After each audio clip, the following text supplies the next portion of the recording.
percayalah kata Allah, kalau anda mau meninggalkan apa yang dilarang oleh Allah dan Rasulnya, perhatikan, yajid fil ardi muraghaman katsira, aku akan berikan lahan yang lebih besar dari apa yang ia dapatkan sebelumnya dari yang haram.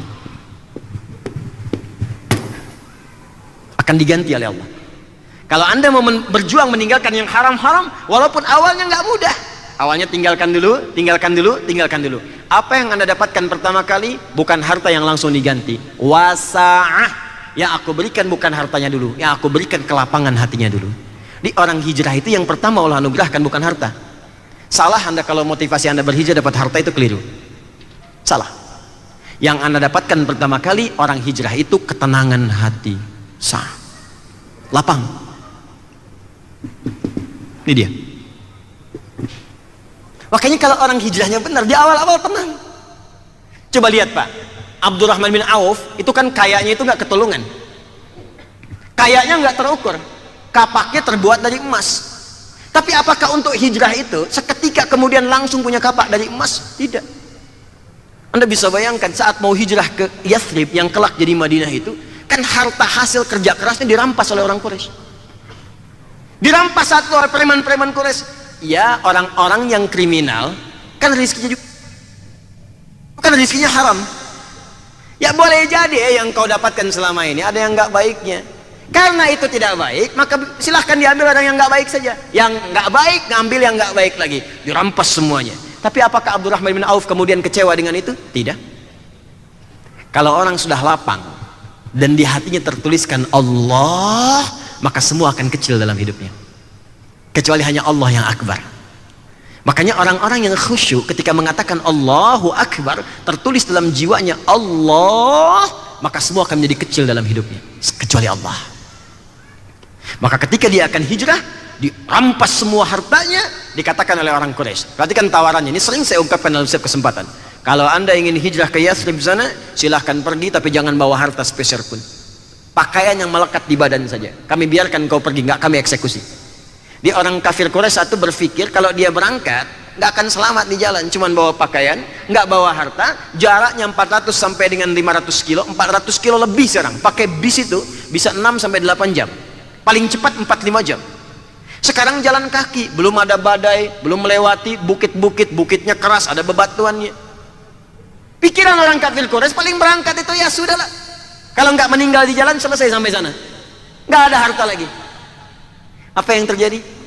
Silahkan ambil hartanya, aku akan kejar hijrahnya. Jadi kalau orang sudah lapang itu Pak, Bu, tenang pikirannya. Dan ketenangan itu sangat penting, mahal tenang itu. Anda kaya tapi gelisah, kerja banyak tapi hati nggak tenang, nggak akan nikmat. Kan saya sering beli pilihan begini, kaya tapi gelisah atau miskin tapi tenang, pilih mana? Jangan ada yang ketiga, belum saya terangkan. Kaya tapi gelisah atau miskin tapi tenang, pilih yang mana? Tuh. Artinya ketenangan itu penting. Sehat tapi gelisah atau sakit tapi tenang, pilih mana?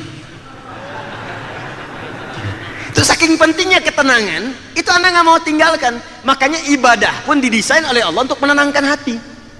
Coba sholat, baca Al-Quran, berdoa, zikir, itu kan semua zikir namanya. Sholat disebut zikir, Quran surah ke 20 ayat 14 tadi imam kita bacakan, wa aqimis sholata lidzikri. Doa disebut zikir, Quran surah 7 ayat 205, wadhkur rabbaka fin nafsik. Ba'da sholat zikir, Quran surah keempat ayat 103, fa idza qadaytumus sholata fadhkurullah. Anda baca Quran zikir, Quran surah 15 ayat 9. Anda murajaah menghafal Quran zikir, Quran surah 54 ayat 17, 22, 32, 40. Apa fungsinya? Menenangkan hati. Dari mana taunya? Quran surah 13 ayat 28. Ala bi dzikrillahi tatmainnul qulub. Makanya saat anda sholat, tenang hati. Masuk masjid tempat sholat, tenang hati. Baca Quran, tenang hati. Ada masalah buka mushaf, baca Quran, hati tenang. Ada masalah sholat, hati tenang. Jadi ketenangan itu penting. Makanya orang yang hijrah kalau benar hijrahnya, yang pertama diberikan ketenangan hatinya. Jadi kalau anda hijrah hati anda belum tenang, berarti ada yang belum sempurna hijrahnya. Ada tahapan yang terlewati di sini. Maka yang paling dahsyat, saya ini kan mendekat kepada Allah.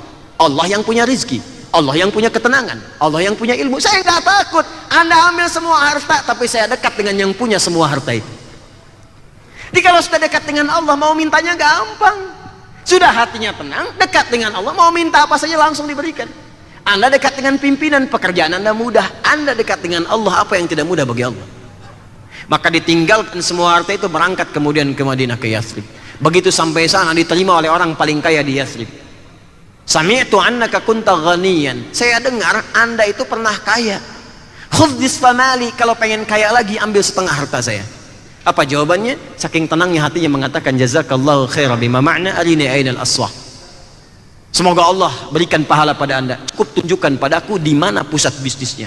Kerja kemudian jadi penyalur kambing pada awalnya, setahun jadi orang paling kaya di Madinah. Setelah tenang hatinya, nikmat hijrahnya, gampang kerjanya, tawakal tinggi kepada Allah, baru Allah limpahkan rezeki sesuai dengan passionnya. Kalau dia passionnya ilmu, diberikan ilmu dengan batasan yang sangat luar biasa dari kalangan manusia. Kalau passionnya kedudukan, diangkat setinggi-tingginya. Kalau passionnya di bisnis, diberikan limpahan harta yang kuat. Jadi kalau orang sudah hijrah diberikan harta, hartanya pasti digunakan pada yang baik. Kalau orang hijrah dapat kedudukan, kedudukan digunakan membuat kebijakan yang baik. Kalau orang hijrah sudah baik, punya ilmu, ilmunya digunakan mendidik dengan cara yang baik. Itu yang kita butuhkan. Makanya ketika orang hijrah nggak akan diberikan dulu Pak pengetahuan, nggak akan diberikan kedudukan, nggak akan diberikan kekayaan, yang diberikan ketenangan dulu. Itu poinnya. Nah sekarang coba Anda buktikan.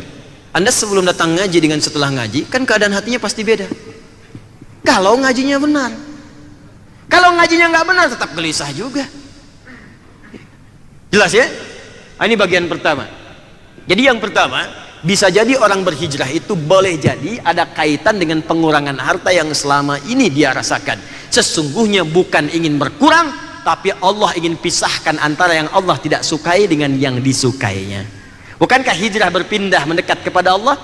Sedangkan Allah itu maha suci dan hanya mencintai yang suci-suci. Makanya ketika Anda mendekat kepada Allah, maka yang tidak suci dikeluarkan dari diri Anda. Perilaku yang tidak baik, harta yang tidak baik, ilmu yang tidak baik dihilangkan dulu, dihilangkan dulu, baru ditambahkan pada nilai-nilai kebaikan yang lain. Satu. Dua, saya agak cepat. Tingkat tantangan ini bisa jadi ada tiga. Satu, dua, tiga. Ditemukan di Quran surah kedua ayat 214, paling kanan sebelah bawah di mushaf. Saya cepat. Am hasibtum an tadkhulul jannata walamma ya'tikum mathalul ladzina khalau min qablikum. Apa Anda mudah untuk mendapatkan kesuksesan dan puncaknya surga? Orang hijrah itu kan tingkat tertingginya pengen surga. Orang hijrah puncak tertingginya pengen sukses di hadapan Allah. Apa Anda kira sementara Anda belum diuji seperti orang-orang dulu yang hijrah dan sukses? Apa jenis ujiannya? Kata Allah ada tiga. Satu, masat humul ba'sa, ujian yang sifatnya masih ringan. Orang Arab kalau ada ujian ringan disebut dengan ba's namanya. Ba's jamaknya ba'sa, ba'sun jamaknya ba'sa. Contoh, Anda jarang ke masjid, tiba-tiba sekarang pengen jadi ahli masjid. Ini tadi rumah Anda, ini masjid ya. Datang ujian ringan untuk menguji masih serius nggak Anda pengen ke masjid. Kalau nggak ada ujian, nggak ada ukuran benar nggak hijrahnya. Makanya Allah turunkan ujian supaya menguji serius gak hijrah. Maka turun ujian ringan. Apa bentuknya misalnya? Maaf, kasih hujan gerimis ya, kecil aja dulu. Orang Arab kalau ada ujian kecil, ba's, yang kiranya nggak butuh tenaga banyak, dia katakan la ba'sa. Kayfa anta dhahib ila al-masjid fi matar? La ba's, ma fi mushkilah. Kamu mau ke masjid tuh hujan di luarnya, nggak ada masalah, kecil kok, cuma ringan aja. Fi midallah ma ahtaju li midallah. Ini payung, aku nggak butuh payung, jalan aja. Itu ba's, dia katakan la ba'sa. Orang Indonesia lebih hebat lagi, sambungkan wasol semua, labas, labas, lewat. Untuk nguji benar nggak pengen hijrah ke masjid, kasih gerimis dulu. Kalau dengan gerimis pun Anda belum ke masjid, mau ke masjid tiba-tiba gerimis, terus gak jadi ke masjidnya, berarti niat Anda berhijrah belum utuh sepenuhnya. Papa kok nggak jadi ke masjid? Hujan mah, kan cuman gerimis, ada payung lagi. Takut riak. Takut riak. Berarti ada masalah, belum sempurna. Mau ta'lim, begitu mau berangkat diuji sedikit. Lewat tukang durian, soto ayam, tukang somai. Masih ringan-ringan. Nanti kalau sudah naik-naik, dorlo, dari kata durun. Durun, mulai ke fisik. Dorlo, dari kata durun. Mulai kena fisik. Hujannya mulai deras. Masih ke masjid gak? Mulai macet di jalan, masih ta'lim gak? Mulai nggak kebagian tempat, masih ta'lim nggak? Kalau kita masih bisa lewat, puncaknya yang terakhir, zilzal, wazulzilu. Kalau bahasa kita gempa, sesuatu yang mengguncang pada hati. Di hatinya mulai dag-digduk, aduh berangkat nggak ya? Berangkat nggak nih? Bukan deras lagi, petirnya udah di mana-mana. Dor. Aksesnya sebagian besar terkena banjir. Masih berangkat nggak? Sudah kemudian hujan deras, sebagian ada petir, akses tertutup banjir. Masya Allah, ustadznya masih datang juga, datang sendiri, nulis sendiri, nerangin sendiri, ngapus sendiri, rekaman jalan juga. Tapi ujian di luar masih banyak. Ke masjid pun tiba-tiba datang ke masjid, sudah kedapatan penuh, Anda bagian belakang. Sudah kemudian juga makanan nggak ada, akses nggak dapat, snack nggak didapatkan. Pertanyaan saya, masih mau ikut ta'lim nggak? Zilzal, situ ujiannya. Kalau belum menyentuh kepada harta, masih tenaga, biasanya masih bisa dilewatin. Tapi kalau sudah sama harta itu nggak mudah. Riba, hal-hal yang didapatkan dengan cara yang buruk, tiba-tiba mau pindah, nyiapkan sesuatu tahapan-tahapannya, itu nggak mudah. Meyakinkan keluarga, meyakinkan pasangan, merubah kebiasaan pada anak, itu nggak mudah. Tapi ingat janji Allah, kalau Anda bisa seperti itu, maka Allah akan berikan limpahan yang tanpa batas. Kata Allah, muraghaman katsira, sebanyak-banyaknya aku berikan.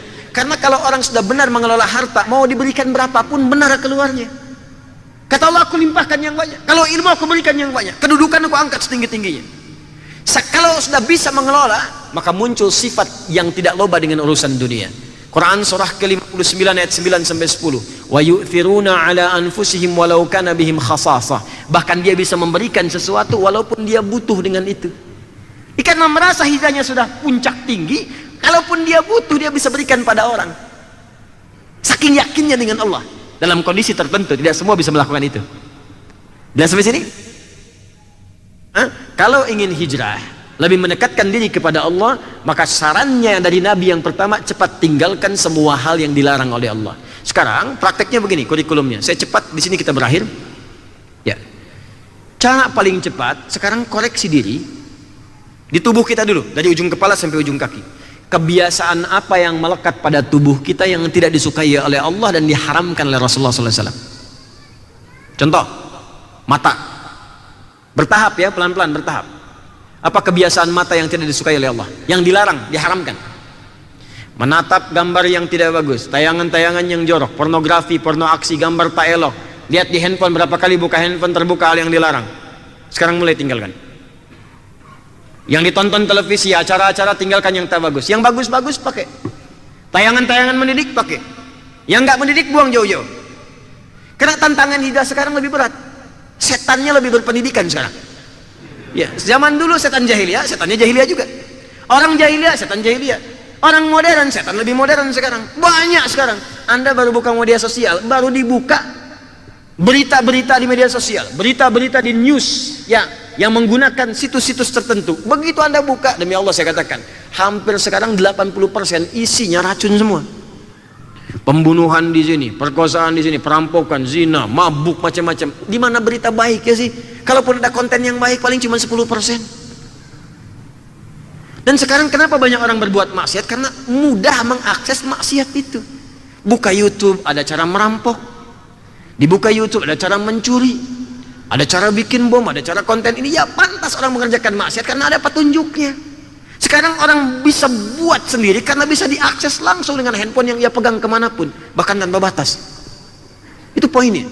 Maka sekarang coba mulai dari mata, turun nanti ke telinga, turun ke lisan, sampai ke ujung kaki. Kalau tubuh kita sudah otomatis bisa berhijrah, maka semua yang melekat pada tubuh ini akan digunakan pada yang baik-baik.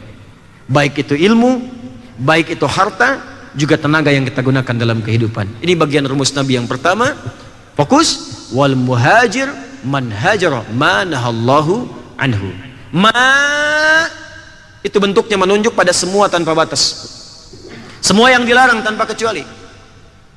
Apapun yang kita kerjakan kalau bersentuhan dengan yang dilarang, tinggalkan. Ya, jika ada yang haram-haram jangan banyak pikir, tinggalkan aja. Ya, kalau sekarang terlibat pada yang haram, kemudian dengan meninggalkan itu tidak ada bekal atau memungkinkan kita masuk pada bab yang lebih sulit hidup kita. Misal Anda bekerja nih, ya, dalam bab fikih ini begini, bekerja di tempat misalnya yang ada ribanya atau ada haramnya di situ. Kemudian Anda ingin tinggalkan seketika, tapi nggak ada modal dari situ. Kalau Anda tinggalkan seketika, jatuhnya lebih kuat, bahkan berdampak pada kehidupan Anda lebih sulit, ya, lebih tidak mudah untuk dijalani, bahkan bisa mengancam kepada jiwa. Maka ulama sepakat di sini, jadikan ini sebagai pijakan, dijalani terlebih dahulu, bikin jembatan, cari pekerjaan lain. Begitu mendapatkan pekerjaan lain, tinggalkan total semua ini, tinggalkan seluruhnya, dapat pekerjaan yang lain. Karena Anda bekerja, rezeki turun. Rumusnya sederhana. Ya, Quran surah ke-51 ayat ke-22. Wa fis samai rizqukum wa ma tu'adun. Di langit rezeki dituliskan, dijanjikan diberikan kepada Anda tanpa dikurangi sedikit pun. Bagaimana cara mendapatkannya? Quran surah kedua ayat 168. Ya ayyuhan nasu kulu mimma fil ardi halalan thayyiba. Asal Anda mau kerja dengan cara yang halal, dapatkan yang benar, Allah turunkan rezekinya tanpa dikurangi sedikit pun. Jangan dikira kalau korupsi harta bisa nambah, tidak. Jangan dikira kalau mencuri harta bisa melimpah, tidak. Tetap saja harta Anda segitu, nggak akan nambah, Pak. Yang beda itu cuma berkahnya. Kalau kata Allah 1 miliar Anda dapat, tanpa mencuri pun dapatnya segitu juga. Jadi ngapain mesti mencuri?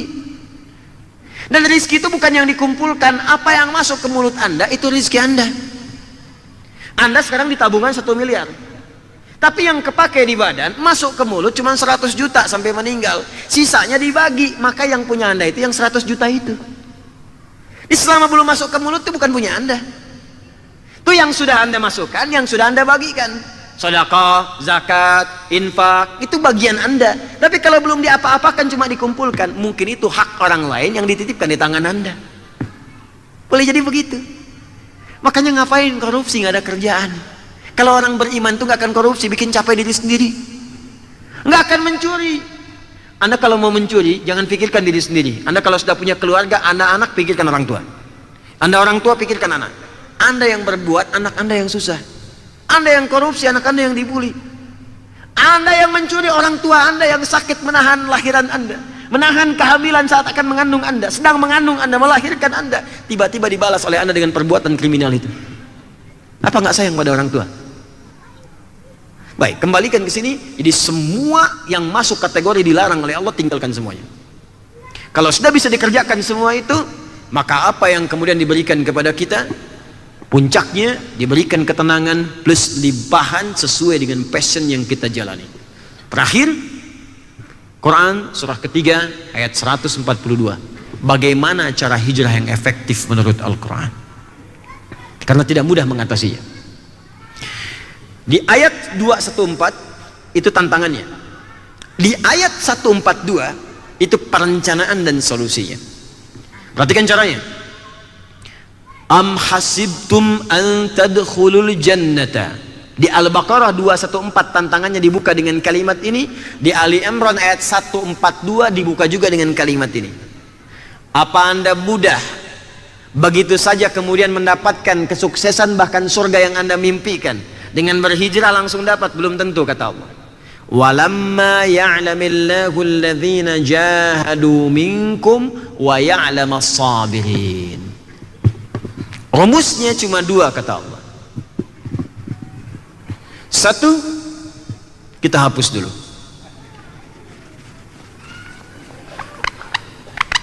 Hijrah itu seperti menghapus, tidak mudah. Kadang-kadang tintanya sulit. Tapi kalau hijrah bersama-sama, kadang-kadang lebih mudah dilakukan.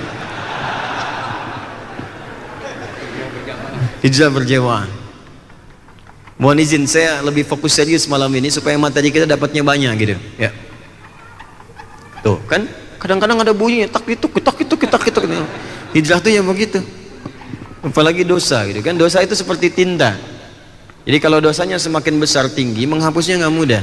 Bahkan kadang-kadang harus butuh odol, ya, butuh minyak kayu putih gitu, butuh yang lain lagi dan sebagainya. Tapi kalau tintanya kecil-kecil, dosa kecil, dihapus sedikit hilang.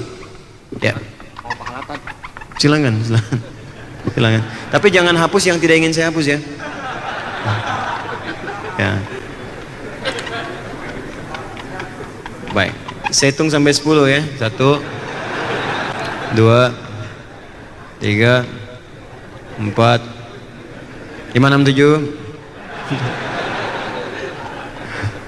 8, 9, kullu nafsin dha'iqatul maut. Dah. Lihat sini. Ini bagian terakhir dari kita. Jadi saya sudah terangkan definisinya, terangkan tantangannya. Sekarang cara untuk menjalani dan mengatasi persoalan-persoalan tadi. Ya. Dan mohon izin saya malam ini lebih fokus kepada materi. Jadi hal-hal yang nggak penting kita simpan dulu. Ya. Lihat sini. 1, saya gunakan yang tinta biru untuk membedakan dengan yang tadi. Walamma ya'lamillahu alladhina jahadu minkum wa ya'lamas sabirin. Fokus. Satu kalimatnya menggunakan jahadu, dari kata jahada yujahidu. Jahada, akar katanya dari kata juhdun, ya, al-juhdu, artinya serius, sungguh-sungguh. Serius, sungguh-sungguh. Jadi kalau mau hijrah mesti serius, jangan tanggung, mesti sungguh-sungguh. Kalau nggak serius, hasilnya nggak akan sempurna. Tahajud yuk, ayo, jam berapa bangun? Aku mangke weh, susah. Yang kayak kumaha gitu, nanti bagaimana? Jadi kalau kitanya nggak serius, setengah-setengah, hasilnya pun nggak akan maksimal. Bangun jam berapa? Jam 3, siap, ayo. Alarm berapa diatur? Ya udah 3 kali deh, sepakat. Jam berapa? 2:04, 2:30, 2:45. Ya udah, atur 3 kali. Yang alarm pertama bangun, matikan alarm kedua. Alarm kedua bangun, matikan alarm ketiga. Alarm ketiga siap-siap, ya kan? Yang penting konsisten dulu, jam 3 bangun. Nah, serius, sungguh-sungguh. Yang paling menarik teman-teman sekalian, akar kata ini sebetulnya bisa tanpa menggunakan alif. Jahada ya jahadu. Tapi kenapa menggunakan alif? Jahada. Masih ingat tadi di awal yang saya terangkan? Ketika menggunakan alif, orang hijrah pasti butuh proses. Pasti ada tantangan. Kalaupun menghadapi tantangan, hadapi dengan sungguh-sungguh juga. Hadapi dengan serius. Yakin dengan kuat. Sedang menghafal Quran, awal-awal ringan, lama-lama jadi agak susah. Serius gak apa-apa. Seperti menghafal yang ringan, hafalkan yang sulit, jadikan ringan. Alif lam mim, masih ringan, 1 menit gak nyampe. Ya ayyuhalladzina amanu, ya ayyuhalladzina amanu, ya ayyuhalladzina amanu, sejam gak hafal-hafal. Ya, gak apa-apa, sungguh-sungguh. Yang penting kesungguhan Anda dimaksimalkan. Di situ akan terasa kenikmatan dalam menghafal Al-Quran. Teruskan. Dapat. Yang kedua, ini yang belum saya ajarkan. Alif itu bisa berfungsi mufa'alah, menunjuk makna saling. Contoh, rahmukallah, safaha yusafihu, saling bersalaman. Yang satu menyodorkan, yang satu menyambut, pakai alif. Contoh, saling menjaga dan mengingatkan, pakai alif. Hafadha yuhafidhu, menjaga, hafidho yahfadhu, saling menjaga, hafadho yuhafidhu. Yang paling menarik ketika Allah meminta kita menjaga waktu sholat, kalimatnya menggunakan alif. Buka Quran surah kedua Al-Baqarah ayat 238, paling kanan sebelah atas di mushaf. Hafidhu ala sholawat, pakai alif. Hafidhu, bukan sekedar jaga. Kata Allah, jaga waktu sholat, jangan lewat, jaga waktu sholat. tunaikan tepat waktu. Tapi kalimatnya bukan sekedar dijaga, saling menjaga, saling ingatkan. Mungkin bapaknya ingat, anaknya tidak. Bapak ke masjid, anaknya tidak. Ibunya sholat, anaknya tidak. Anak sholat, bapak tidak. Maka yang Quran katakan, jangan sampai di rumah ada yang sholat, yang lain tidak. Saling mengingatkan satu dengan yang lainnya. Ini sekarang yang bahaya begini, teman jauh diingatkan, teman di keluarga tidak diajak dan diingatkan. Ukhti, jilbabnya kok begitu? Ukhti, tetangga diingatkan, anak perempuan sendiri nggak berjilbab. Akhi, besok ke masjid yuk. Akhi, tetangga jauh diingatkan, bahkan di DM ketemuan, anak sendiri nggak pernah diingatkan. Hafidhu. Makanya ketika Allah turunkan Quran surah ke-66 ayat yang ke-6, yang diminta pertama kali dijaga itu keluarga dekat. Qu anfusakum wa ahlikum. Keluarga dekat. Hafadha. Nah, kalau sudah saling menjaga jadi ringan. Kita pun terbantu. Satu salat ngajak yang lain ringan, dan jamaah itu ringan. Rasanya ringan kalau salat. Terbawa, cuman tinggal ikut, kadang kita nggak baca. Coba, yang baca surat kan cuman imam, kita ringan cuman Fatihah. Jelas kan? Dan kalau Anda lupa, imam mengingatkan, imam lupa, Anda mengingatkan. Jadi nggak berat, salat sendirian itu lebih berat. Salat sendirian subuh 2 rakaat bisa jadi 3. Jamaah nggak mungkin. Begitu imam bangun lagi, subhanallah. Oh, salah. Kan nggak mungkin nengok, subhanallah, apa? Tidak. Gitu. Yang satu ruku semua, bahkan kalimat semua sama. Itu saling mengingatkan. Di sini ketika menyebutkan kita cara untuk berhijrah, cara mendapatkan surga, cara sukses, kalimatnya menggunakan alif. Jahadu. Bukan sekedar serius, tapi lakukan dengan saling mengajak satu dengan yang lainnya. Yuk ajak yuk. Teman yang belum sholat, ajak Pak. Anda di sini bertetangga, boleh jadi tidak semua orang ke masjid, walaupun dia muslim. Maka fikihnya mengajarkan, sebelum fikih dakwah, fikih ibadah disebutkan, fikih dakwah dilakukan.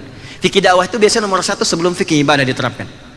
Contoh, kalau dalam fikih ibadah yang langsung terkait pahala dengan dosa, ada Anda punya tetangga masjid, dia muslim, laki-laki, nggak pernah mau ke masjid, apa hukumnya? Bakar rumahnya, harus main bakar aja. Nih, hukum tetangga masjid nggak mau ke masjid, hukumnya ajak dia ke masjid. Yang dipakai fikih dakwah dulu, ajak dia dengan cara yang lembut, malam doakan dulu supaya ringan. Makanya kalau mengajak orang yang sulit, jangan langsung diajak. Fikihnya doakan dulu. Contoh paling gampang, Fir'aun ketika didakwahi oleh Musa alaihissalam. Musa dan Harun berangkat pada Fir'aun. Kerasnya luar biasa. Kaku hatinya. Bahkan hardikannya kencang. Banyak orang yang mau datang pun, mau menyampaikan sesuatu bisa nggak jadi. Saking dahsyatnya kalimat-kalimat celaannya, ancamannya, dan sebagainya. Maka ketika mau berangkat, beliau berdoa. Populer sampai sekarang. Rabbi syrahli wa yassirli wahlul 'uqdatan yafqahu. Anda bangun tahajud, minta sama Allah, ya Allah tetangga saya, Engkau kumpulkan saya dengan dia di dunia, jangan pisahkan kami di akhirat. Ya Allah, lembutkan hatinya untuk ke masjid. Ya Allah, sayangi kawan saya ini, ya Allah. Ya Allah, tempatkan dia di tempat yang paling baik.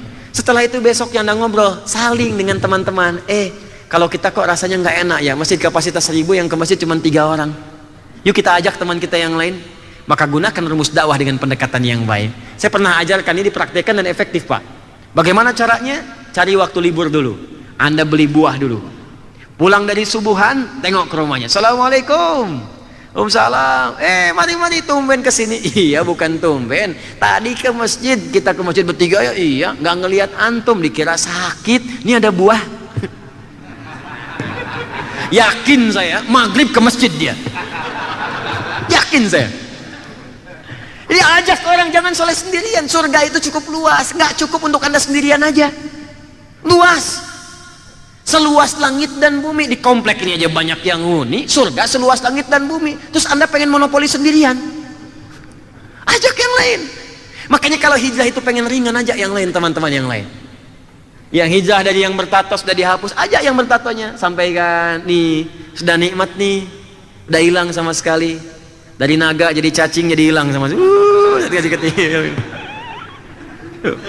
Ya, turun semuanya. Ya. Itu enak, nikmat. Makanya kalau Anda bikin gerakan bareng-bareng, tahajud sama-sama, taklim saling share, puasa saling share, menghafal saling share, semangatnya beda. Coba teman-teman yang dakwah di kampus, yang belajar sekarang di kampus, ajak teman-teman menghafal bareng-bareng, mengisi kekosongan, punya target bareng-bareng. Nanti kita wisuda tahun depan, di wisuda sekalian jadi penghafal semua ya, hafid semua. Kan masanya panjang teman-teman. Menghafal Quran paling ringan itu paling lama 2 tahun. Anda kuliah sampai 4 tahun. Harusnya hafal 60 juz Anda tuh. 2 kali hatam tuh hafalannya tuh. Ya kenapa nggak bikin target sekalian di wisuda sekalian hafal Quran 30 juz? Kenapa nggak bikin target ketika jadi ayah, saya sudah menjadi ayah yang siap mengajarkan pada anak Al-Quran? Bikin targetnya. Sekarang hijrah bareng-bareng. Itu caranya. Nah, turunan dari kata jahadu ini punya 3 turunan lagi. Yang pertama, merencanakan di passion apa Anda mau hijrahnya. Disebut dengan ijtihad namanya. Turun jadi ijtihad, kesungguhan merencanakan. Misal, saya mau hijrah memperbaiki perilaku diri dulu, bikin target. Apa rencananya? Perbaikan mata selama sepekan. Cuci mata. Cuci mata. Dari yang diharamkan-haramkan, mulai ditinggalkan. Target kedua, telinga, jangan dengarkan yang dilarang sampai ke ujung kaki. Target yang selanjutnya, rencanakan peningkatan ibadah. Saya ingin mulai dengan sholat dulu, maka bikin rencana dulu. Saya pengen sholat sempurna dengan sunnahnya, keluarkan semua jenis sholat sunnah. Rencanakan, keluarkan waktunya, kapan, turunkan. Kalau pengen mudah, share dengan yang lain, supaya bebannya jadi ringan. Minimal ketika ditanya, enak jawabnya. Awal-awal tuh motivasinya belum tentu ikhlas semua. Maksudnya murni karena Allah, nggak mungkin 100% pertamanya. Awal-awal takut kalau teman tanya, saya nggak kerjakan. Lama-lama hilang semua itu, jadi kebiasaan. Kebiasaan sudah nggak peduli. Mau teman ngajak, mau tidak, lillah, hubungan langsung dengan Allah Subhanahu wa Ta'ala. Kalau sudah seperti itu, levelnya naik lagi. Tambah ke ilmu. Mulai petakan di mana ada kajian-kajian supaya menambah ilmu. Mustahil ibadah tanpa ilmu yang benar, bisa celaka nanti. Semangat sholat, cuman ilmu nggak ada. Besok Idul Fitri jadi 3 rakaat.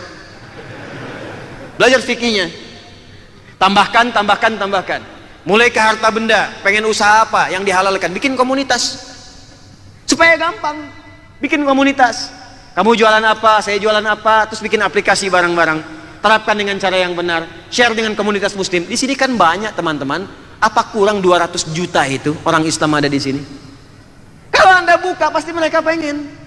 Nih beras, nih produknya sayuran, nih produknya pakaian, nih produknya kopi, nih produknya tumbuhan. Keluarkan semua. Kalau bisa bikin dengan nama-nama yang indah.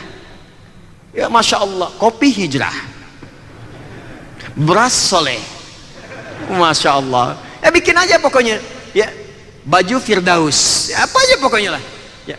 Apa maksudnya nih baju Firdaus? Baju yang kalau bapak pakai sholat dengan khusyuk, bisa masuk surga Firdaus. Karena kalimat pertama amalan surga Firdaus, alladzina hum fi sholatihim khashi'un. Pakai barcode di sininya. Langsung ketika di-scan menunjuk ke surah Al-Mu'minun ayat yang kedua. Anda nggak perlu hafal Quran, bikin barcode cukup nyampe. Gitu caranya. Itu passion. Apalagi di kita, masyarakatnya senang dengan sesuatu yang baru. Ya, kecenderungannya cepat kaget, gampang kagum. Jadi kalau ada sesuatu yang menarik, cepat dilakukan. Bikin mall, datang ke situ. Numpang kagum aja, belanja enggak. Nah ini, jadi mulai rencanakan sekarang. Passion Anda apa? Mulai. Jadi jangan sampai hijrah ke tempat yang bukan passion Anda di situ. Di tempat Anda aja. Anda artis, public figure, hijrah, ya hijrahnya gampang, gak usah alih profesi. Ini bakat Anda di acting, pindah ke pedagang, gak akan nyambung. Kecuali kalau ada bakat baru yang ingin diinginkan, boleh silahkan. Pindah aja, lakukan adegan-adegan yang sekarang yang dibenarkan oleh syariat Islam. Bikin sinetron yang islami, bikin tayangan-tayangan islami, terlibat di iklan yang islami. Anda sekarang pengen hijrah, kemana belajarnya? Kampus, silahkan jadi insinyur. Bukan berarti hijrah itu tinggalkan yang umum, ini kafir, haram, bukan. Tetap masuk ke kampus umum, tapi isi dengan nilai-nilai agama yang baik. Sholatnya tepat waktu, menghafal Quran juga. Setiap pelajaran keluarkan ayatnya. Belajar fisika, keluarkan ayat-ayat fisika. Belajar kimia, keluarkan hadis-hadis tentang kimia. Jadi apa yang Anda pelajari dikuatkan dengan nilai-nilai keislaman. Itulah hijrah. Gak harus pindah tempat. Kecuali kalau Anda ingin ganti passion, pindah dari universitas umum, pindah ke agama, karena tujuannya ingin menjadi penyebar agama. Jadi dai misalnya, pindah ke universitas Islam, belajar Islam dengan baik, balik-balik berdakwah, silahkan. Yang penting tujuan jelas. Jangan sampai hijrah tanpa tujuan. Anda hijrah tapi tujuan nggak jelas. Saya mau pindah, jabatan sudah tinggi, kemana? Saya mau tinggalkan yang haram, jadi jualan pecel lele aja. Saya kan, ya memang nggak dilarang, cuman dibikin pemetaan apa yang Anda ingin terapkan dari situ. Bukan aib kok, jualan apapun silahkan. Gini ya, saya kasih rahasia nih. Ini antara kita saja. Ya. Anda mau kerja apapun, tidak akan merubah kuantitas rezeki Anda. Tetap segitu juga. Di Anda tuh sebetulnya tinggal milih mau jadi apa. Dan oleh Allah potensinya dikasih. Manusia itu hebat, Pak. Mau jadi insinyur, jadi insinyur. Jadi arsitek, jadi arsitek. Jadi ustadz, jadi apapun bekal itu di tubuh kita tuh ada. Asal Anda mau, jadi, Pak. Jadi. Cuman tinggalkan yang dilarang, yang baik-baik ambil. Rezeki itu akan diberikan otomatis, jangan takut. Dan jangan dengarkan manusia, kalau halal kerjakan. Itu cuman, mohon maaf ya, istilah manusia saja. Tukang ini, tukang itu, macam-macam profesi itu istilah manusia aja. Yang penting menurut Allah mulia, di situ ada kehebatan yang bisa Anda dapatkan. Satu. Kedua, jihad namanya. Perjuangan dengan tindakan, eksekusi. Jangan cuma pakai konsep.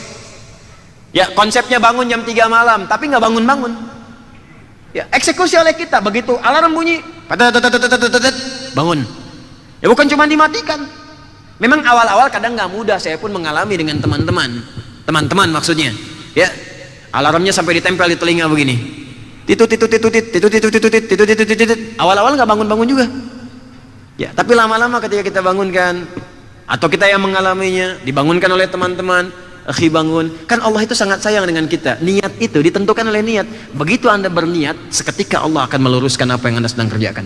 Walaupun alarmnya mungkin nggak membangunkan Anda, teman Anda yang di bawah yang bangun, teman Anda yang di samping yang bangun. Anda tidur dengan istri yang pengen tahajud, Anda istri nggak kepikiran, Anda pasang alarm jam 3 bangun, alarm dari 2:30, ternyata Anda nggak bangun, yang bangun istri 2:30. Pak, bangun Pak, ini alarm udah bangun. Papa tuh mau ngapain sih? Aduh mah, Papa mau tahajud. Kalau gitu Mama ikut. Tuh, tiba-tiba dua-duanya tahajud. Tuh, lihat cara Allah bagaimana menjadikan satu keluarga menjadi baik. Jihad, eksekusi. Terakhir mujahadah. Ya, mujahadah itu perjuangan melawan gejolak emosi dalam diri. Karena pasti akan turun naik, Pak. Ingat-ingat lagi, nggak jadi lagi. Ya, ingat-ingat lagi, kita setengah hijrah dulu deh. Sambil bertahap, ya, ada lagi naiknya, ada lagi turunnya. Itu belum tentu semuanya rata itu. Maka perangi itu, perjuangan melawan gejolak jiwa. Awas, hati-hati. Perjuangan melawan gejolak jiwa, perasaan-perasaan dalam hati supaya konsisten dalam hijrah, itu disebut mujahadah namanya. Maka jalani semua ini dengan kalimat yang terakhir, wa ya'lamas sabirin, sabar sampai Anda diwafatkan oleh Allah sedang berjuang dalam keadaan berubah lebih baik lagi. Termasuk hijrahnya ahli maksiat, caranya menggunakan tobat. Nggak apa-apa, tobat aja dulu. Masih dikerjakan, tobat lagi. Dikerjakan juga, pasti kadarnya akan menurun. Tobat lagi, menurun lagi, tobat lagi. Mudah-mudahan diwafatkannya sedang dalam keadaan tobat. Tertulis sedang berjuang. Itu poinnya. Jadi kalau sudah seperti ini, kerjakan konsisten. Kalau Anda sudah niatkan konsisten, benar dikerjakan, maka berbahagialah. Saya tutup, diturunkanlah berita gembira oleh Allah di Quran surah ke-41 Fussilat ayat yang ke-30. Innalladzina qalu rabbunallah. Sudah pakai inna. Sungguh orang yang yakin, sudah yakin, saya yakin, dan menguatkan pada hatinya. Qalu itu jangan saudara diartikan berkata. Ada terjemahan begini, menguatkan pada jiwa. Qalu. Karena diantara cara menguatkan itu dengan mengatakan.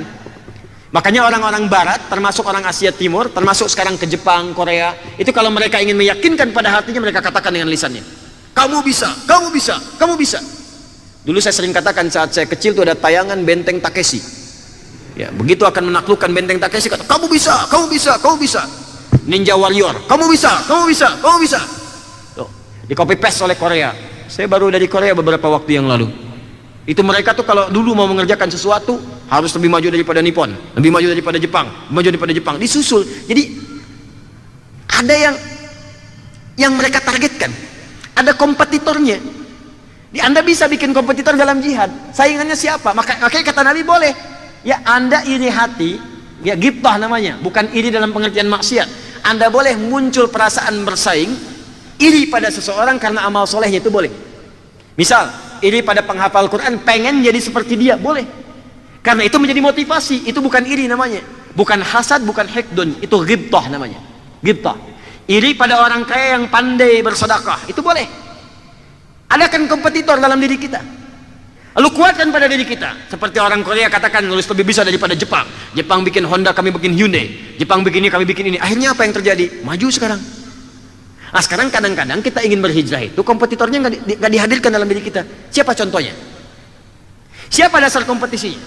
Siapa lawannya? Lawan untuk berhijrah dalam pengertian motivasi membuat kita lebih baik daripada itu. Ambil tokoh sebagai contoh. Si fulan begini, saya pengen begini. Bagaimana ibunya merawatnya, bagaimana istrinya dengannya, bagaimana anak-anaknya, copy paste bawa ke rumah, susul dia. Katakan pada diri Anda, qalu rabbunallah, Allah pasti merawat saya dengan sifat rububiyahnya. Allah pasti membimbing saya, Allah pasti menguatkan saya untuk berhijrah.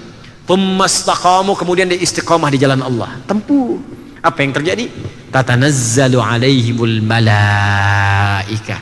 Maka kalau dia sudah konsisten, Allah akan kirimkan malaikat supaya menjaga istiqomah dia sampai wafat dalam keadaan berhijrah. Dijaga, diingatkan. Kalau akan berbuat maksiat, langsung dijaga oleh malaikat. Jangan kerjakan, jangan lakukan. Itu langsung bahkan langkahnya jadi berat. Melangkah pada yang haram jadi berat, tangan mengerjakan jadi berat, bahkan pikiran berat, susah untuk dikerjakan. Siapa yang bikin susah? Malaikat. Setan dayanya berkurang di situ. Ya, tatanazzalu alaihimul malaikatu alla takhafu wala tahzanu. Puncaknya orang hijrah yang sesungguhnya pasti akan diberikan kedamaian dalam jiwanya, dan selama hidupnya akan dijaga dari kesedihan dan kegelisahan. Tenang dan nyaman. Sekalipun passionnya bukan harta, tinggal di tempat yang terbatas, tapi karena jiwanya tenang, seakan-akan semuanya luas dan megah. Contoh paling gampang, Ashabul Kahf. Anak muda meninggalkan kemewahan, hartanya banyak, tiba-tiba pindah hanya hijrah di gua saja. Bayangkan, gua tempatnya nggak sama dengan kasur yang ditiduri itu, tidak empuk, tempatnya keras, cahaya terbatas. Maaf, dengan semua keterbatasan itu tapi nikmatnya luar biasa. Tempatnya keras, terbatas, cahayanya juga tidak begitu luas, tapi bisa tidur sampai 309 tahun nggak ada yang ganggu. Ada orang harta banyak, mobil melimpah, limpahan banyak, tapi kasurnya luar biasa nikmat, tapi tidur nggak pernah nikmat. 3 detik bangun lagi, 3 detik bangun lagi. Kalau sudah hijrah nikmat, tinggal di tempat sempit pun biasa, nikmat, santai. Sampai wafat kembali kepada Allah, dihadiahkanlah tempat yang luas di alam kuburnya. Wa abshiru bil jannati allati kuntum tu'adun. Kata Allah, berikan kabar gembira saat ia wafat nanti, berikan kabar gembira, aku sudah siapkan surga untuk menyambut dia pulang. Makanya ketika pulang, panggilannya panggilan tenang dan surganya ditampakkan. Quran surah ke-89 ayat 27 sampai 30. Ya ayyatuhan nafsul mutmainnah. Hei jiwa yang tenang, karena sudah tenang. Jadi hijrah melahirkan ketenangan. Dia tinggalkan maksiat, dia tinggalkan yang haram, tenang hatinya saat pulang. Tenang, baca Quran tenang, wafatnya pun tenang. Irji'i ila rabbiki radiyatan mardiyah. Pulang kepada Rabbmu. Tuhanmu sudah ridho kepadamu, engkau pun akan ridho dengan pemberiannya. Fadkhuli fi ibadi wadkhuli jannati. Nyambung semua. Masuk dalam golongan hambaku yang soleh. Wadkhuli jannati, dan masuklah ke dalam surga yang sudah aku siapkan untukmu. Silahkan lihat runtutan ayatnya sama semua. Ketika hijrah diajak, yang didapatkan ketenangan, maaf, yang dijanjikan surga, menyebutkan tantangan dengan surga, menyebutkan cara dengan surga. Begitu mau meninggal, dipanggil dengan panggilan tenang, jaminan surganya muncul lagi di situ. Perhatikan, saat masuk surga, bukankah saat dia berhijrah dia sabar? Wa ya'lamas sabirin. Saat masuk surga, panggilan malaikat kepada orang-orang ini saat beramal soleh, disebutkan kalimat sabarnya. Quran surah 13 ayat ke-24 itu. Salamun alaikum bima sabartum fa ni'ma uqbaddar. Selamat, Anda di dunia sabar. Sabar hijrah bisa menghafal Quran, sabar dalam tahajud, sabar dalam meninggalkan maksiat, sabar dalam beramal soleh. Selamat dengan kesabaran itu Anda wafat. Sekarang silahkan nikmati surga yang telah dijanjikan kepadamu, tempat terindah yang belum pernah dijamah oleh siapapun. Itulah hijrah dan istiqamah dalam Al-Quran dan sunnah Rasulullah sallallahu alaihi wasallam. Baik, saya bacakan satu saja, setelah itu saya tutup dengan mengumumkan pengumuman. Kita berhenti dari jam 9:04, tinggal sekitar 5-7 menit lagi. Saya minta waktu 7 menit, kita selesaikan. Assalamualaikum warahmatullahi wabarakatuh. Salam wabarakatuh. Mau nanya Ustaz? Ya, saya mau jawab insyaAllah. Kita ingin hijrah, tapi kondisi saat ini kita ada di jurusan kuliah fashion design, yang terkadang kita dituntut untuk menggambar makhluk bernyawa dengan mendesain baju yang tidak berhijab. Baiknya solusi untuk kita bagaimana ya? Sederhana, arahkan desainnya sebagai modal untuk membuat desain Islami. Anda kan baru kuliah, baru bikin dasar, bukan untuk dipublikasikan. Kan udah membuat teori. Setelah jadi, tahu dasarnya, paham arahnya, arahkan kepada desain-desain Islami. Fashion Islami, bikin jilbab yang model bagus, jilbab syar'i yang bagus, bikin pakaian-pakaian, baju koko yang bagus, pakaian untuk anak-anak, pakaian untuk remaja, bikin pakaian untuk olahraga yang menutup auratnya. Silahkan buat, arahkan. Ya, desain-desain yang terbuka tadi, arahkan untuk bikin pakaian yang dalam-dalam, kaos dalam, bagian celana dalam, bagian kerudungan bagian dalam, itu selesai. Ya, ini sebetulnya bisa ketemu caranya. Kalian mendesain misalnya, ya, hal-hal makhluk-makhluk yang bernyawa, tinggal dilihat batasan-batasannya. Apa yang nggak boleh, apa yang boleh. Nggak boleh tampak semuanya misalnya, ya bikin sebagiannya buram, ya. Bikin sebagian misalnya tidak utuh. Ini mata yang satu utuh, yang satu misalnya tutup sedikit, ya. Misalnya nggak sempurna utuh seluruhnya, itu boleh-boleh saja, sah hukumnya. Silakan. Ya, bahkan bagian-bagian tertentu ada yang dibenarkan. Ya, apa itu misalnya? Bagian pendidikan, itu boleh utuh untuk pendidikan. Misal Anda belajar biologi, harus utuh kan dunia kesehatan. Ya, makanya ketika Anda didapatkan pada patung tertentu, misalnya patung, hukum patung kan kalau kita buat untuk pengkultusan atau hal yang tidak dibenarkan, haram hukumnya. Bikin patung sengaja misalnya, ya seakan-akan melihat patung seperti melihat orangnya, haram. Ya, awas hati-hati, haram. Bahkan nanti bisa masuk jin tertentu ke dalamnya. Ini yang pertama kali terjadi, melahirkan kemudian yang hal-hal dipertuhankan, asalnya dipatungkan dari orang-orang soleh. Nanti ada di surat Nuh namanya. Ya, ada Suwa, ada Ya'uq, Yaghuth, ya, itu ada asalnya. Itu siapa? Asalnya orang soleh. Ketika mereka meninggal, mulai rindu masyarakat, rindu sampai serindu-rindunya, dibikinlah karya berupa patung untuk mengabadikan. Lama-lama ketika lewat, setannya masuk ke situ. Ih, kayaknya melihat deh patung ini. Ih, kayaknya bisa mengamati saya. Ih, kayaknya memberikan suatu inspirasi tertentu. Akhirnya besok-besok kayak orang hidup, dibikinlah, dikasih makanan, kasih buah-buahan, asalnya ke situ. Sampai jadi sesembahan. Tapi kalau untuk jadi pelajaran boleh. Jurusan biologi, belajar anatomi, kan nggak bisa belajar sebagiannya. Harus semua utuh, makanya bikin patung utuh, tengkoraknya utuh, kan? Dari atas sampai dengan ke bawah. Ini bagian kepala, ini bagian mata, ini bagian hati, ini sarafnya ke sini, harus utuh semua. Kalau enggak ya belajarnya nggak utuh, begitu mau operasi. Mana bagian mata? Aduh, nggak bisa. Kenapa? Saat belajar ini nggak boleh, haram. Dia meninggal pasiennya. Itu boleh sah-sah saja. Termasuk Anda dalam konteks pembelajaran pada hal yang dibutuhkan secara darurat, primer kebutuhan, tapi ditambahkan alif di dalamnya. Ini berlaku kaidah fikih, ad-daruratu tubihul mahdhurat. Asal darurat karena penting membolehkan bahkan sesuatu yang dilarang. Apa hukumnya ghibah? Membicarakan keburukan orang. Dasarnya haram, tapi dibenarkan pada dua hal. Ini contoh saja. Apa dua hal ini? Satu, konsultasi seseorang kepada orang soleh atau orang yang dibenarkan punya kapasitas keilmuan untuk menyelesaikan persoalan. Di rumah tangga ada masalah, nggak boleh dibuka. Tapi kalau konsultasi kepada pihak ketiga yang dibenarkan, dasarnya ayat Quran surah keempat ayat 35. Wa in khiftum shiqaqa bainihima fab'athu hakaman min ahlihi wa hakaman min ahliha.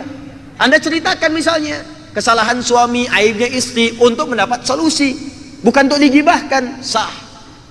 Yang kedua, maaf, dalam mahkamah ada hakim di situ, Anda diminta jadi saksi. Apakah benar saudara menyaksikan saat dia mencuri? Boleh disebutkan. Bagaimana saat pencurian terjadi? Begini, itu sah. Maka nggak berlaku di sini hukum penerapan ghibah seperti yang asal tadi. Saudara saksi, apa yang Anda saksikan ketika dia berbuat pencurian itu? Maaf Pak Hakim, tidak bisa saya sampaikan. Kenapa nggak bisa Anda sampaikan? Anda kan saksi. Gibah Pak. Saya takut Pak, kalau benar gibah, kalau salah fitnah. Itu menempatkan hadis bukan pada tempatnya. Jelas sampai sini? Maka bagian yang Anda tanyakan ini, kalau ini desain untuk pembelajaran, hal-hal yang Anda siapkan untuk membuat desain-desain Islami di masa depan, maka sah-sah saja. Itu dalam konteks pembelajaran. Jelas? Nanti kalau saya sarankan, kalau Anda nanti mau membuat teman-teman sekalian, ke depannya bahkan ya paket-paket tertentu, kalau bisa ya langsung aja arahkan. Bikin karya tulisnya tentang fashion Islami. Fashion Islami di masa milenial. Ya, Masya Allah. Membuat jilbab anti air. Kan? Membuat celana sarung anti banjir. Gimana caranya? Ya, begitu ada banjir, angkat sarungnya, ya kan? Pokoknya bikinlah yang luar biasa, ya.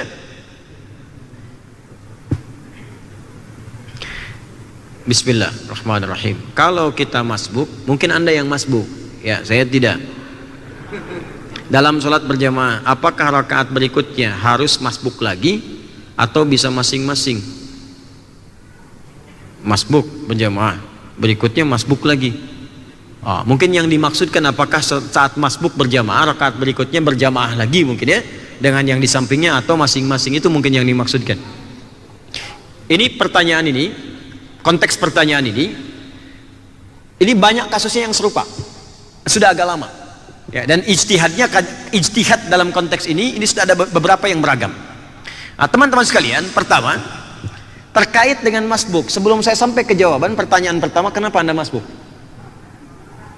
Ya, orang lain tidak masbuk, Anda masbuk, kenapa? Koreksi dulu. Setelah kita paham kemudian tentang pentingnya sholat tepat waktu, kerjakan. Kalau kadar Allah memang kondisinya masbuk, maka masuk dalam kategori fikih masbuk. Bagaimana caranya? Pertama, izin satu orang berdiri.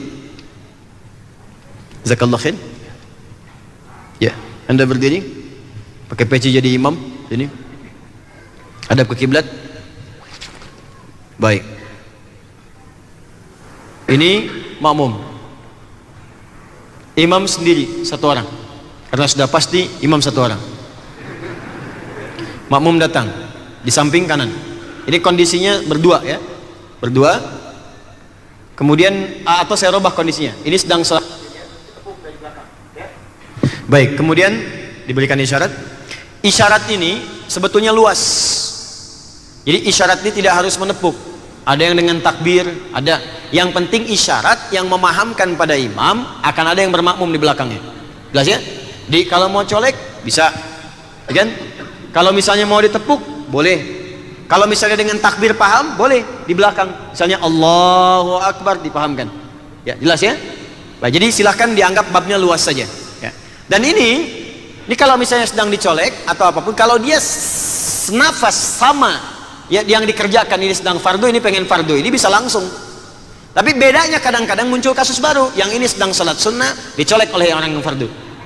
Nah, ini sering muncul kasus seperti ini. Apa yang harus dilakukan? Maka di sini ini ada dua pilihan. Yang pertama, teruskan aja sunnahnya, ini mengikuti. Maka yang ini dengan niatnya sholat sunnah, yang ini dengan niatnya sholat fardu. Jelas? Ada yang kedua, beralih dia kalau sunnah fleksibel. Dia mengalihkan niatnya untuk membantu yang di belakangnya, mengalihkan kepada fardunya untuk membantu, karena dia sudah menunaikan, selesai bagi dia. Tapi dia boleh membantu orang lain untuk menjadikan sholat dia berjamaah. Nah, cuma kalau saya lebih cenderung pada yang pertama biasanya. Ya, jadi saya teruskan sunnahnya, belakang ikut kemudian dengan niatnya sebagai sholat fardunya. Jelas sampai sini? Dan nggak perlu ngasih isyarat. Ya, ada teman kemudian di satu tempat di luar negeri, begitu dia sedang sholat sunnah, di belakang kemudian ada yang tepuk untuk sholat fardu, dia katakan, jangan saya, ke sana katanya. Ya. Nah, ini sudah ditepuk, ini sholat, ini posisi masbuk. Ini sudah satu rakaat, tinggal satu rakaat lagi subuh. Ini baru mulai. Begitu ini salam selesai, duduk. Baik, ini duduk. Sudah salam, maka ini menyempurnakan rakaat berikutnya. Ini naik. Itu lagi. Nah, sekarang persoalannya, sebelum ini naik, ada lagi masbuk yang kedua datang. Pas ini naik nih, jadi begitu ini duduk, sama-sama duduk, ini juga masuk duduk. Mas, kenapa Mas Bu? Duduk. Bangkit. Allahu Akbar. Bangkit, sama-sama bangkit. Bangkit dari kubur. Nanti. Ini bangkit dua-duanya. Nengok ke depan, ke kiblat, bukan ke sini, lagi sholat. Ya. Sekarang pertanyaannya, ini masbuk, ini masbuk. Apakah sesama masbuk bisa berjamaah? Bisa. Kan kadang-kala ada yang maju salah satu kan? Dia maju, dia jadi makmum. Nah ini boleh atau tidak seperti ini? Ada sebagian beristihad untuk menjaga jamaahnya, bunyanum marsus, supaya satu bangunan yang utuh, menjaga sifat jamaahnya. Maka ada sebagian ulama beristihad, salah satu maju, dia menjadi imam, salah satu yang menjadi makmum. Ya, tapi kemudian juga ada aspek yang lebih penting yang keduanya. Ya, mayoritas mengatakan tetap dia jalankan masing-masing setelah masbuk, karena dengan dia niatnya mengikuti imam yang pertama itu, sisanya tetap dihitung jamaah. Apa dalilnya? Innama ju'ilal imamu liyutamma bihi fa qiraatul imam qiraatul ma'mum. Adapun imam dijadikan untuk diikuti, maka kalau Anda tak sanggup mengejar bacaan imam sudah mewakili bagi Anda. Artinya apa? Kalau ada imam sedang ruku, Anda misalnya baru berdiri, baru takbir, maka langsung ikuti imam. Ya, maka bacaan Al-Fatihah Anda sudah di-cover oleh imam, dapat satu rakaat. Tapi kalau imam sudah sujud, rakaat pertamanya sudah harus ditambah lagi setelahnya. Nggak dapat rakaat, tapi yang Anda kerjakan langsung ikut imam. Begitu takbir Allahu Akbar, langsung sujud. Jangan tunggu imam naik, ikuti imamnya. Innama ju'ilal imamu liyutamma bihi, diikuti. Di begitu Anda takbir Allahu Akbar, langsung sujud, ikuti imamnya. Begitu imamnya salam, naik lagi satu rakaat untuk menyempurnakan. Kalau dapat imam ruku, langsung ruku. Nah, ketika Anda ikut imam itu, kalaupun tertinggal, maka sisanya tetap dihitung bagian dari jamaah yang tadi. Jelas? Tanpa harus diikutkan untuk maju salah satunya lagi. Apa dasarnya? Yang pertama, dari kaidah, kemudian kaidah untuk fikih salat itu diikat dengan kalimat Nabi begini, sallu kama ra'aitumuni usalli, salatlah kalian seperti kalian melihat aku salat. Sedangkan dalam konteks masbuk seperti ini belum pernah ditemukan riwayat dalam Nabi ketika selesai langsung satu orang naik, yang lain bermakmum. Satu itu. Yang kedua, dalam konteks maju ini kadang-kadang terjadi secara teknis. Siapa yang maju? Tidak ada kesepakatan di sini. Kadang-kadang yang satu maju, yang satu lagi maju. Ya. Satu mundur, ini mundur. Kejadian yang kedua, kadang-kadang ada yang rakaatnya lebih banyak, dia malah maju. Yang sedikit di belakang. Nah, ini kondisi seperti ini kadang-kadang menyebabkan dalam kondisi sholat, ya ada terjadi sesuatu yang tidak terjadi seharusnya. Ya, jelas sampai sini ya. Jadi ada satu kecenderungan kesulitan dalam teknisnya. Yang kedua, dalam dalil pokok belum ditemukan dasarnya, jadi produk ijtihad di situ. Ya, yang ketiga, ternyata Anda teruskan pun sudah masuk dalam kategori berjamaah. Tapi kalaupun ada yang mengerjakan demikian, tetap dihormati barangkali dengan tinjauan ijtihad yang tadi dikerjakan. Kalau saya cenderung pada pendapat langsung kerjakan masing-masing di situ, karena dia sudah terhitung berjamaah dengan mengikuti pada imam sebelumnya. Paham sampai sini? Tapi tetap menghormati kalaupun ada yang berijtihad untuk maju. Jelas ya? Jadi langsung Anda jangan saling menyalahkan, apalagi saat sedang sholat, begitu maju, woi gak ada dalil. Bisa. Jelas ya? Jadi biarkan, kalau ada yang maju kemudian dia bertakbir, Anda berprinsip sendirian, ya Anda nggak perlu ikut. Dia takbir Allahu Akbar, Anda masih bertahan, gak ada masalah. Tapi kalau Anda masuk dalam ijtihad tadi, ya silahkan saja ikuti, misalnya jalan sampai yang terakhirnya. Paham sampai sini? Allahu ta'ala alam. Baik, saya kira saya sudah menepati janji saya, dan mohon maaf lebih 5 menit. Ini sebagian pertanyaannya saya kumpulkan, insya Allah dijawab di lain kesempatan. Teman-teman sekalian, saya izin menyampaikan pengumuman. Yang pertama, sesi saya terakhir di Bandung untuk bulan ini, insya Allah besok di Masjid Istiqamah, ya, dalam kajian saf muslimah. Ya, muslimah itu berarti perempuan. Ya, jadi kalau Anda mau datang, ya silahkan saja di bagian laki-laki. Ya, biasanya suka ada saf untuk laki-lakinya. Besok kita akan membahas 5 amalan dalam Al-Quran dan Sunnah yang memberikan ketenangan pada jiwa. Yang kedua, tolong dicatat tanggalnya. Bagi yang telah mendaftar sekolah UAH, usahakan Al-Quran hafal, dan telah mengisi formulir, segera kirimkan formulir itu ke pusat bagian administrasi di Bekasi, At-Taisir Learning Center. Karena sekarang kita akan siapkan di bulan ini kuliah perdana. Tanggalnya insya Allah di 29 Februari. Tempatnya nanti akan disampaikan. Tapi mohon maaf, ini tidak terbuka, hanya yang sudah mendaftar saja. Ini kuliah perdana. Nanti yang belum akan difasilitasi, nanti ada kuota dibuka 2.500 lagi. Ya. Tapi nanti catat tanggalnya di bulan Maret. Tanggal 22. Ya, tanggal berapa? 22 Maret. Akan diadakan bimbingan terbuka langsung seharian. Dari pagi sampai sore. Diajarkan cara menghafal Quran untuk persiapan di bulan Ramadan. Ya, persiapan 30 hari. Ya, jadi bagaimana cara memanfaatkannya, dan saya sudah tuliskan bukunya, sudah dicetak, siap untuk 10.000. Jadi 10.000 eksemplar nanti kita sudah siapkan, di situ sudah saya tuliskan semua. Jadi sering banyak orang bertanya pengen ke Bekasi, ada yang sudah bawa koper, ada yang sudah nanya i'tikaf, enggak semua bisa ketampung. Nanti saya berikan caranya, kita share, ajarkan di situ. Begini caranya, ada induksi selama sebulan, Anda bisa kerjakan masing-masing. Saat Ramadan, Anda lakukan bisa di masjid manapun Anda i'tikaf. Bisa di Al-Multazam, bisa di Istiqamah, ya bisa di tempat-tempat lain. Insya Allah di tanggal 22 Maret. Tempatnya nanti kami sampaikan kemudian, karena ini nanti ada desain yang belajar selama seharian penuh. Dari pagi sampai dengan sore. Ya. Kemudian yang terakhir, yang ketiga. Ini juga penting. Bagi teman-teman, saya ulangi, bagi teman-teman yang punya nanti kesempatan untuk belajar, saya ulang, kesempatan untuk belajar, khususnya dalam bidang agama, passion ya untuk ke Timur Tengah.